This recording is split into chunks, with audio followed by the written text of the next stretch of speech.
Araw ng Kamusmusan, tula ni Ursula O. Madaral. Pinasa para sa LibriVox.org. Luhay tumutulo tuwing magunita. Ang masayang araw noong ako'y bata. Na lahat ay aliw, tuwa at biyaya.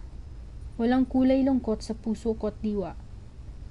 Naalaala ko ang isang dalangin, ang turo ni nanay na ito ang turing. Loobin mo nawa o Diyos na butihin, na ako ay maging mabait, mahinhin. Ang panahong yaoy lumipas na ngayon, hindi na babalik ang buhay kahapon. Tanging nalalabi alaala noon upang maging tudling sa tinatalunton. Bukas ng tula.